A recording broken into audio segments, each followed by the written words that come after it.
State of Barangay Address ng Commonwealth. Ang State of Barangay Address o SOBA ay isinasagawa 2 beses sa loob ng isang taon. Ito ay sa mga buwan ng Marso at Oktubre. Muli po mga kabarangay, sa pangatlong pagkakataon mula nang maihalal at manungkulan ang bagong administrasyon ng punong barangay Manuel Eco, ngayong araw ng Sabado, Marso 28, 2015, kami ay mag-uulat sa mga naisagawa, naisaayos, naipatupad at patuloy na mga aktibidad laan para sa lahat ng mga kabarangay. Ito ay muli sa pangunguna ng ating punong barangay, Manuel Eco at ng kanyang konseho.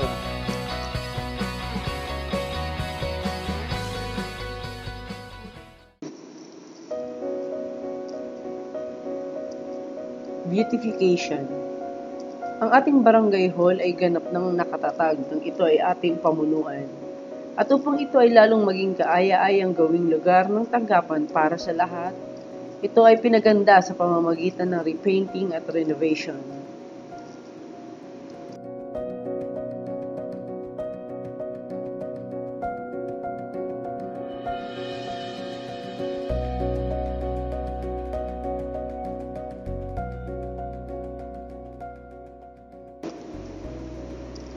Maging ang ating mga kawani sa barangay ay pinagkalooban ng wastong kasuotan o uniform upang mabilis tayong makilala at malapitan ng ating mga kabarangay para sa kanilang mga pangangailangan.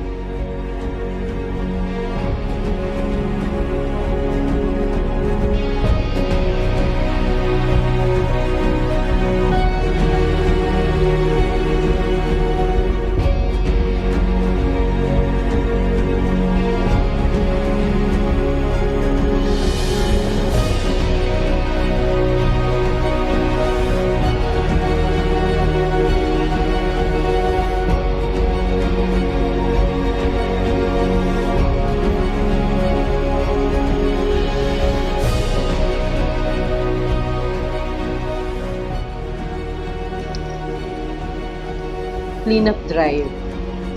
Ang pagpapatupad ng mga ordinansa ukol sa Solid Waste Management at Ecological Waste Management Law ay mahigpit na ipinatutupad ng ating barangay.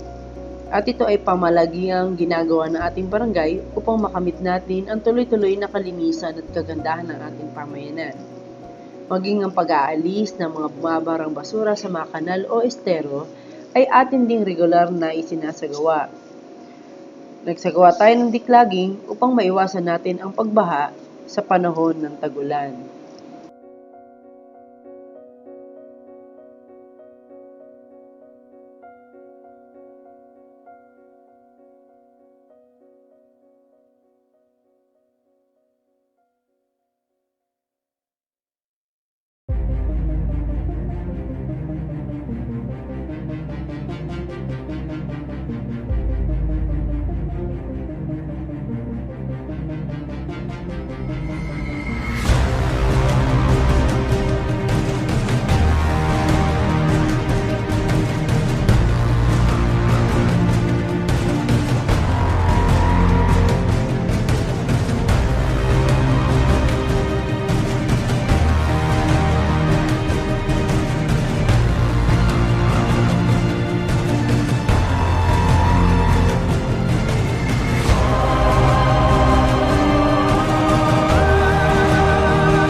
Nagsagawa din tayo ng clearing operation ng mga debris sa kadahilanan ng ating barangay ay may mga lugar na nasa estado ng reblocking.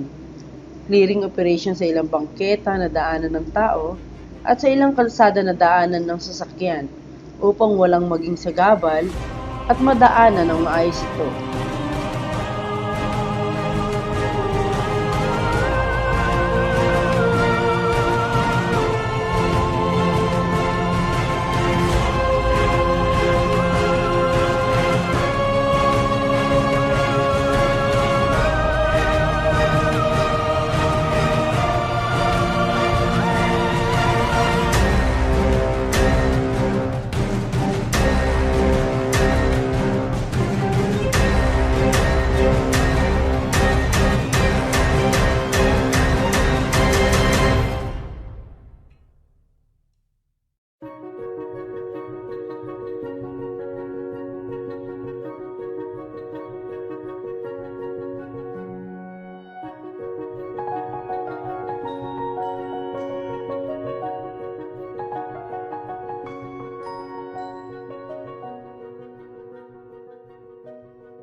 At dahil sa isinagawa nating regular na paglilinis ng ating kapaligiran, isa tayo sa dalawa na ginawaran ng EPWMD ng sertipiko ng pagkilala sa buong lungsod Quezon. Dahil siya naiambag nating kalinisan at kagandahan sa ating pamayanan.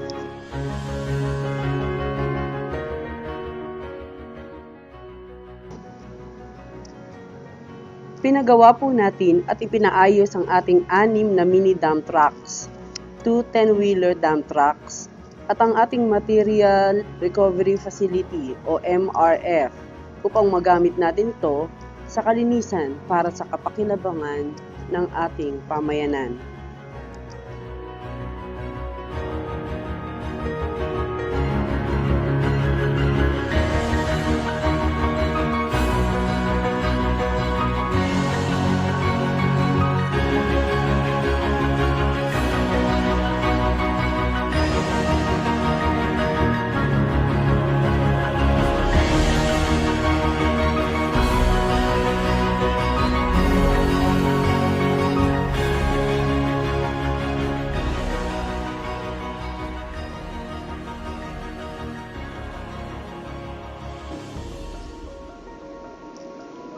Sinuportahan din natin ang programa ng ating syudad. Ito ang 0 liters sa Quezon City. At itinalaga natin dito ang mga Deputized Environmental Police upang sila ang magpatupad ng batas patungkol dito. At sa loob na 1 taong pagganap nila, sila ay nakahuli ng mahigit 1,000 lumabag dito sa iba't ibang kadahilanan tulad ng illegal dumping of garbage, tapat ko, linis ko, segregation at iba't ibang paglabag na nakakasira ng ating kalikasan.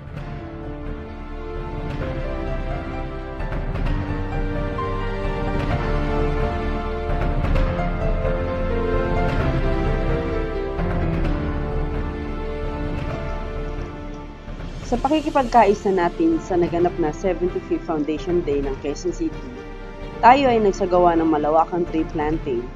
Nakapagtanim tayo ng mahigit 500 na puno sa iba't ibang dako ng ating barangay.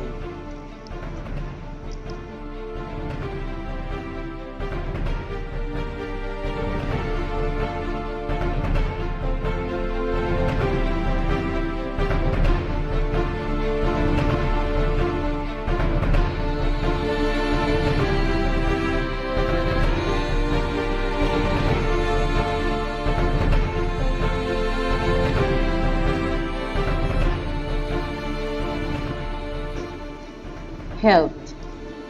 Tinatag ng ating barangay ang TB Task Force upang matyagang mahanap nila ang mga kabarangay nating may sakit na tuberculosis upang matugunan at matulungan natin ang mga kabarangay sa nasabing karamdaman.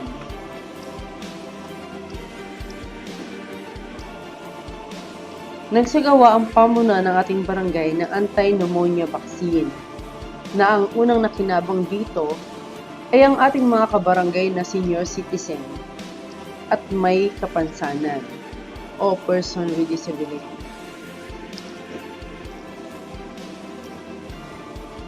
Mas feeding. Nagsagawa din po tayo ng mass feeding para sa mga kabataan natin na malnourished sa iba't ibang panig ng ating barangay upang maiwasan ng ating mga kabataan ang madaling pagkakasakit.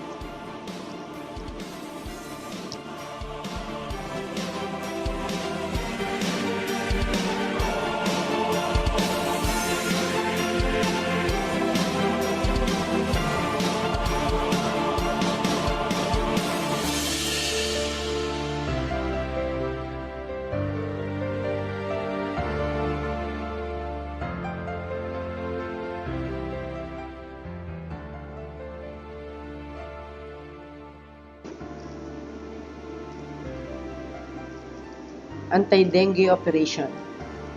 Regular po tayong nagsasagawa ng fogging, spraying at fumigation sa lahat ng dako at lugar ng ating barangay.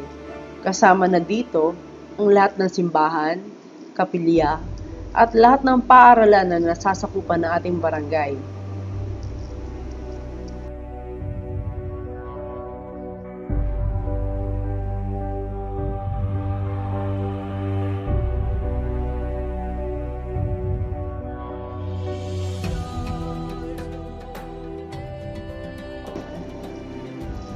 Zumba. Proyekto din po ng ating barangay na mapanatili ang kalusugan at kasiglahan ng ating pangatawan. Kaya sa tuwing araw ng Martes at Biyernes, alas 5 ng hapon, tayo ay may Zumba na ang proyektong ito ay tinawag na Zumbarangay, galaw-galaw para hindi pumanaw.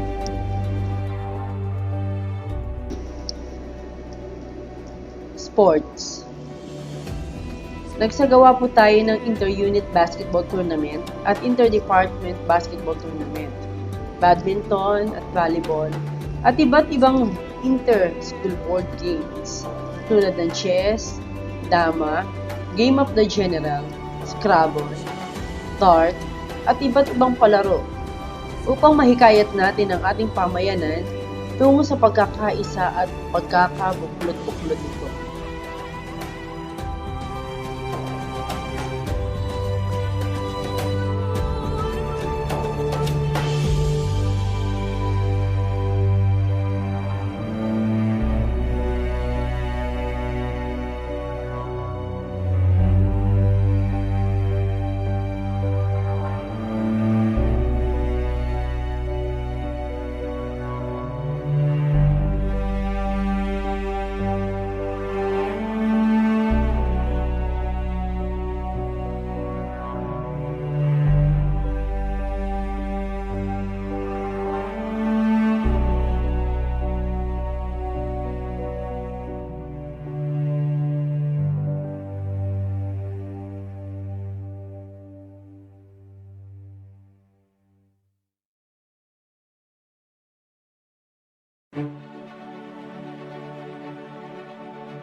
ERT. Nagtatag tayo ng Emergency Response Team na kung tawagin ay Rescue 213. Kabilang dito ang ating medics, Fire Department, PPSO, BCRO, at ang ating Barangay Traffic Management Group. Upang matugunan natin ang pangangailangan ng ating mga kabarangay kapag dumarating ang iba't ibang kalamidad tulad ng bagyo, lindol, sunog at iba't ibang klaseng sakuna. Sila ay dumaan sa mga masusing pagsasanay. At sila ay nagtuturo ng earthquake drill, fire drill, at disaster preparedness sa ating mga mag-aaral.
Noong dumating ang bagyong Glenda, sa lakas ng bagyong ito, ay halos 80 trees at ang iba ay bumagsak sa kabahayan ng ating mga kabarangay.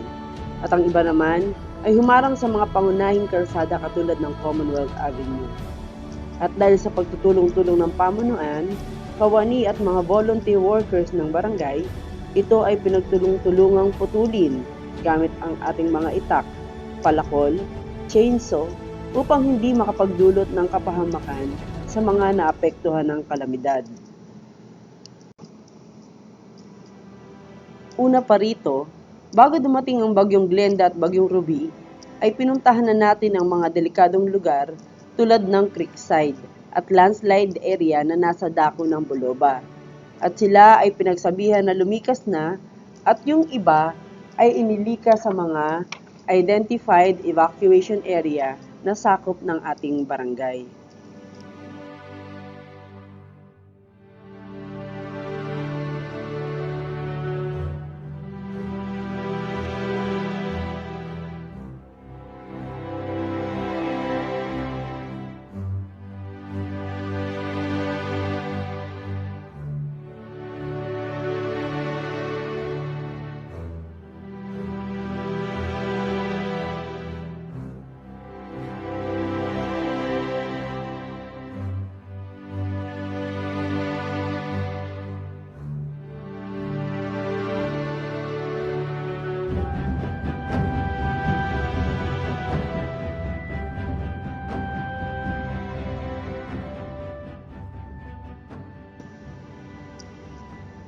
Peace and order. Ang BPSO po natin ay nagsasagawa ng 24/7 na pagrurubi sa kabuuan ng ating barangay. Tayo po ay gumawa ng programang BPSO Visibility at sila po kasama ang mga volunteer area coordinator at ang ating mga unit coordinator ay nagsasagawa ng gabi-gabing curfew sa ating mga kabarangay na minor de edad upang maiwasan ang human trafficking, pagkagumo sa masamang bisyo, at teenage pregnancy. Ang mga naka-curfew ay dinadala sa Barangay Council for the Protection of Children o BCPC at ipinatatawag ang kanilang mga magulang upang sila ay pagpayuhan o counseling kasama ng kanilang anak.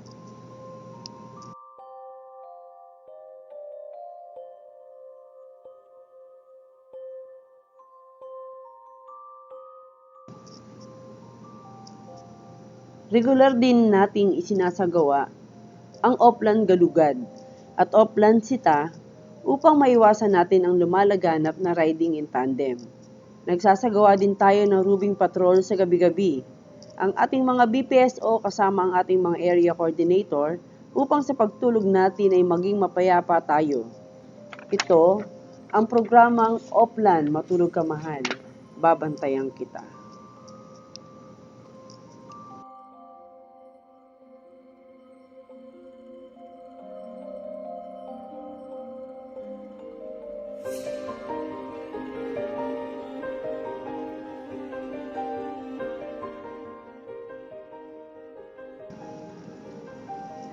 Nagsasagawa din tayo ng Oplan Timbangan upang kung saan ating sinusuri ang mga timbangan na may daya upang maprotektahan natin ang mga mamimili sa mga mandarayang manininda.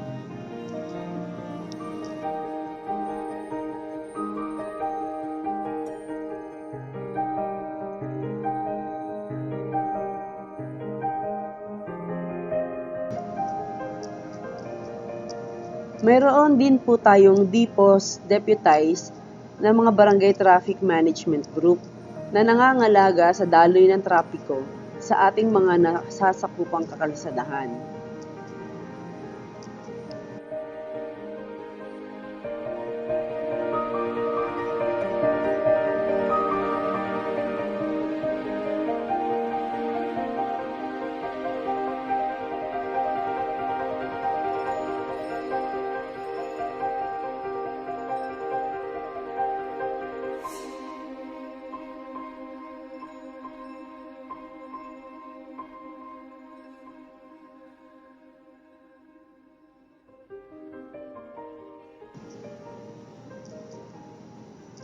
Tayo po ay naglagay ng 32 high definition, wireless, night vision CCTV cameras upang maiwasan natin hindi man tuluyang mawala ang mga naghahasik ng kriminalidad sa ating pamayanan, ito ay mabawasan man lamang.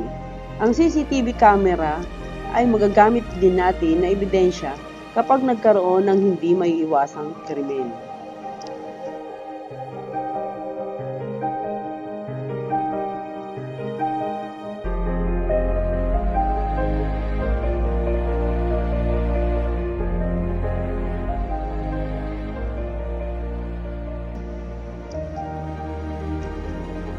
Naglagay din po tayo ng wireless public address o PA sa kabuuan ng ating pamayanan upang magamit natin sa information dissemination kapag nagkakaroon ng iba't ibang proyekto ang ating barangay tulad ng livelihood programs, dental and optical missions, job fairs, COMELEC registration, at iba't ibang katulad nito na pakikinabangan ng ating mamamayan. Nagagamit din natin ito sa pagbibigay babala kapag may dumarating na kalamidad tulad ng bagyo.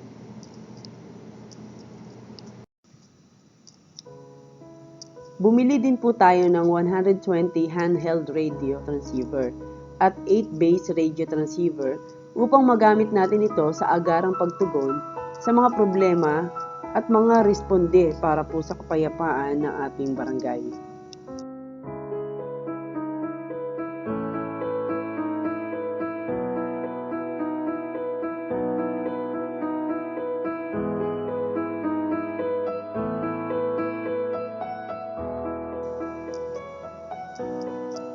Infrastructure. Nagsagawa din tayo ng proyekto tungkol sa infrastructure sa kabuuan ng ating barangay, katulad ng concreting of alleys, pathwalks, roads, drainages, at mga kanal.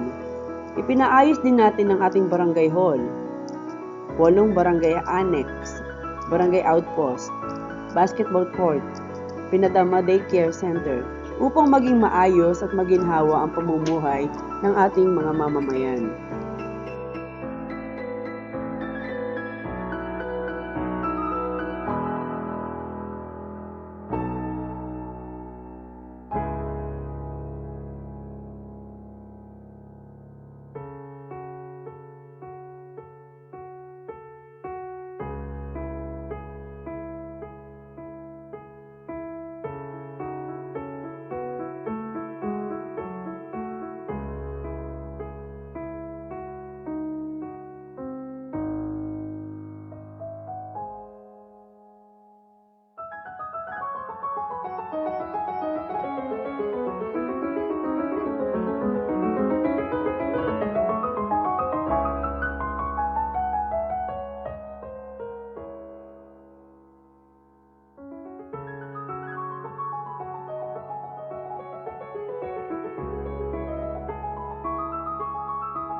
Dog and Cat Pound. Nagtatag din tayo ng Dog and Cat Pound upang mapangalagaan natin ang ating mamamayan sa dumaraming biktima ng kagat ng aso. At upang maiwasan din natin ang pagkakasakit na dulot ng nagkalat ng dumi ng aso at pusa.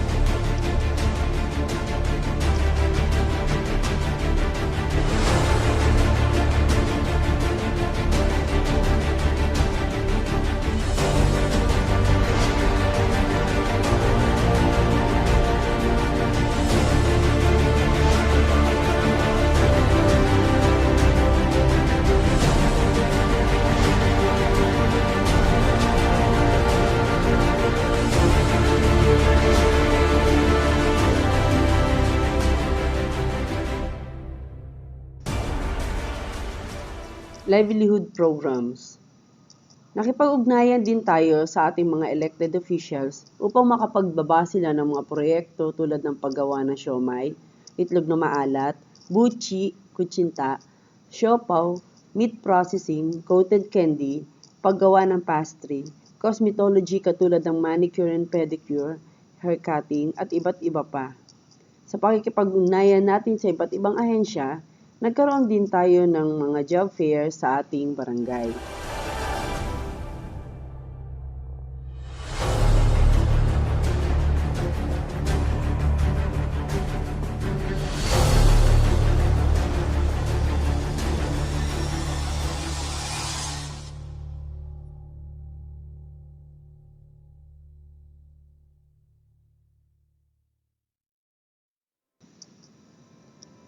Other projects. Nagkaloob din tayo nung nakarang pasukan ng mga school supplies at coloring books, maging ang libreng gupit para sa mga mag-aaral. Nagkaloob din tayo ng mga batuta sa ating mga BPSO, trolling trash bins sa mga street sweepers, megaphones para sa ating mga unit coordinators, at naglagay din tayo ng mga traffic sign sa mga pangunahing kalsada. Nagsagawa din tayo ng pagpipintura sa mga poste, tindahan, at ilang bangketa sa ating lugar. Maging ang Task Force Youth Development or TFYD ay nagkaroon ng proyektong Free Entrance Examination Review.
Sa pakikipag-ugnayan natin sa COMELEC District Office, ay nagkaroon tayo ng COMELEC Satellite Registration dito sa ating barangay upang maiwasan natin ang malaking gastusin pagpunta sa City Hall at upang maging komportable tayo sa pagpaparehistro.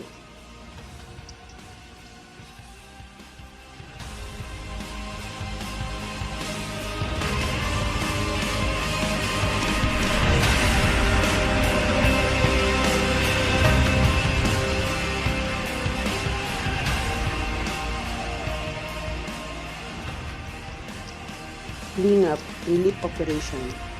Sa pakikipag-ugnayan natin sa pamunuan ng Iglesia ni Cristo, ay napagbigyan nila tayo na magkaroon ng lingap mamamayan. At ito naman ay palagian nilang ginagawa, hindi lamang sa ating barangay kundi sa kabuuan ng ating bansa.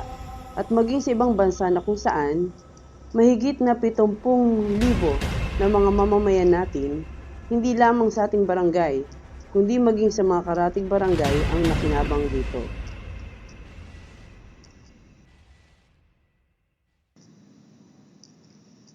At noong June 25, 2014, ay pinagdiwang natin ang pagkakatatag ng ating barangay sa kanyang ika-45 kaarawan at nagkaroon tayo ng mga aktibidad at mga kasiyahan na kahit sandali ay nakapagdulot ng kaligayahan at ngiti sa ating mga kabarangay.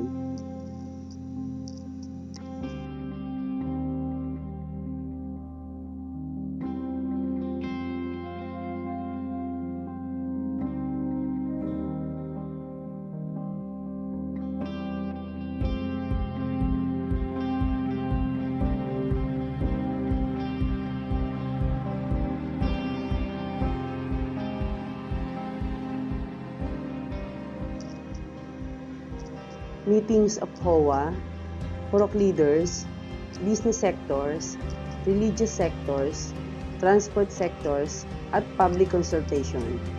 Ito ay regular na ginagawa nating barangay. At dito ay pinag-uusapan ng solid waste management, kaayusan at kapayapaan nating barangay, at upang magkaisa tayo at magkatulong-tulong para makamit natin ang minimiti nating kapayapaan at kalinisan ng ating pamayanan.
Other projects.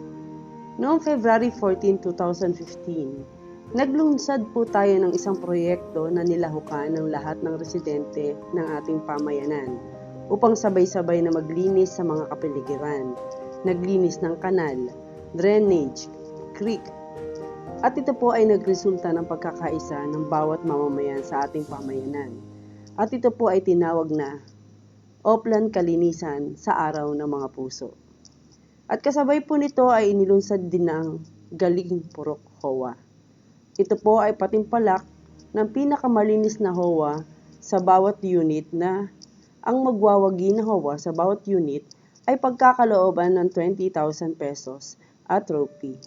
Bawat isa sa 8 mananalong HOA na ang pamantayan ng magwawaging HOA ay tapat ko, linis ko, segregation, o pagbubukod-bukod ng nabubulok at di nabubulok at pakikinabangan, at kailangan ay may redemption center ng naibukod na basurang pakikinabangan ang bawat HOA-ang kalahok, na kung saan ang nasabing proyekto ay hanggang June 25, 2014. At ito rin petsa ng pagkakatatag na ating Barangay Commonwealth.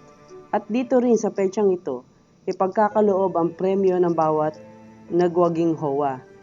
Pagkakalooban din ng halagang 30,000 pesos at trophy ang magwawaging pinakamalinis na unit. Ang nasabing mga premyo ay pagtutulong-tulungan ng ating mga galanting kagawad. Inilunsad din po noong March 19, 2015 ang proyektong Pareco.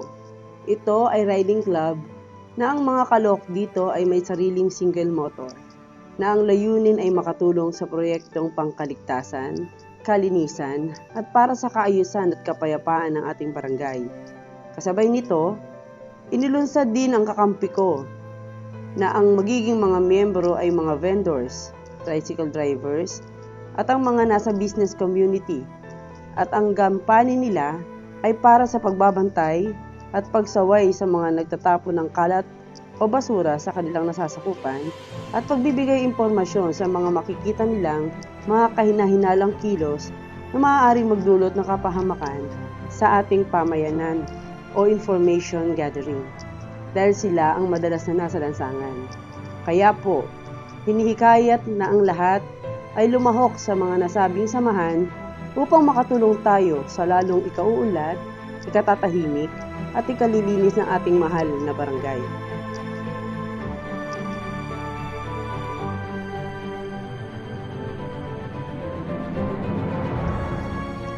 At dahil po sa ating pagkakaisa, ang ating mabuting ginawa ay ginawaran ng mga sertipiko ng pagkilala at sertipiko ng papuri ng iba't ibang sektor.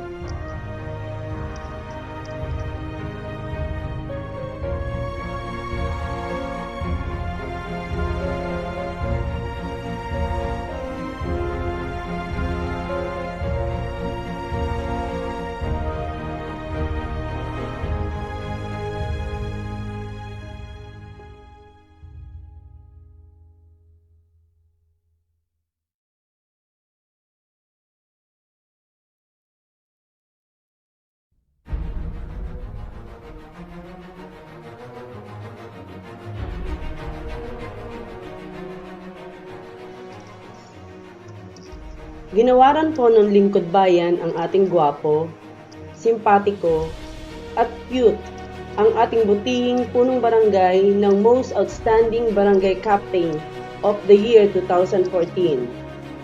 Para po sa maningning na Barangay Commonwealth, mabuhay po tayong lahat.